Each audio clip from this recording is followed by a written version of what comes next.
Bonjour frères et sœurs et merci de votre fidélité.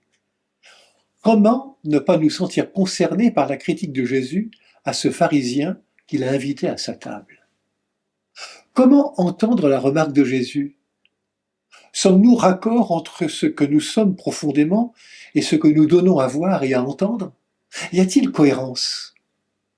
Nous devinons bien le risque qui nous guette, celui de ne plus mettre en correspondance notre comportement, notre extérieur, avec notre foi, notre relation à Dieu, notre hôte intérieur. Jésus met l'accent sur la tentation de ne vivre que dans la superficialité. On se rappelle de sa parole dans l'évangile de Matthieu, « Ce peuple m'honore des lèvres, mais son cœur est loin de moi ». Pour Jésus, c'est le cœur qui est le plus important. Saint François d'Assise disait « Les lèvres se meuvent en vain si le cœur ne prie pas ». Pour Jésus, nos actions et nos paroles devraient être le reflet ou la conséquence de nos désirs et des pensées de notre cœur. Pour devenir cohérent, il est nécessaire de mettre en pratique la parole de Jésus. La vérité vous rendra libre. En d'autres mots, il faut accepter de faire la vérité avec soi-même en reconnaissant avec humilité que nous sommes de pauvres pécheurs. Ce n'est qu'à cette condition que nous pourrons nous ouvrir à plus grand que nous, à la miséricorde de Dieu. L'apôtre Paul invitait les Galates à se conduire selon l'Esprit de Dieu. C'est cela prendre soin de sa vie intérieure, accepter d'être sous la conduite de l'Esprit Saint.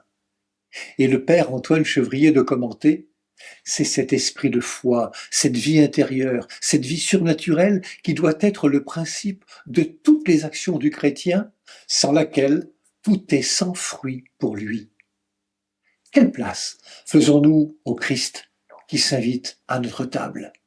Au lieu de tourner son regard vers l'hôte, Jésus, le pharisien regarde les mains non lavées de son invité.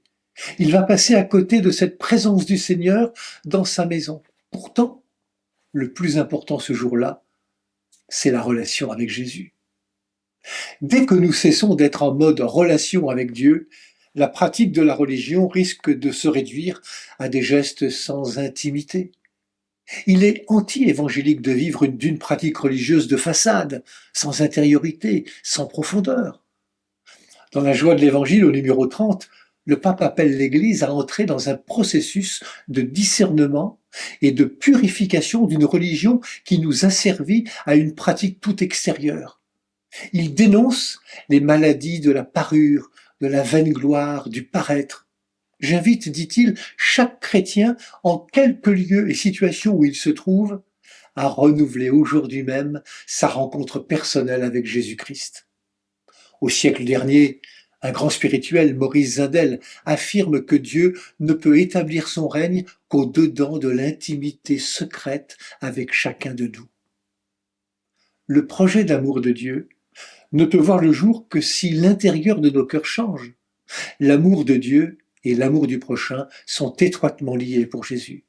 Jésus invite à se désencombrer du regard de jugement, de condamnation, pour une attitude d'hospitalité et d'accueil.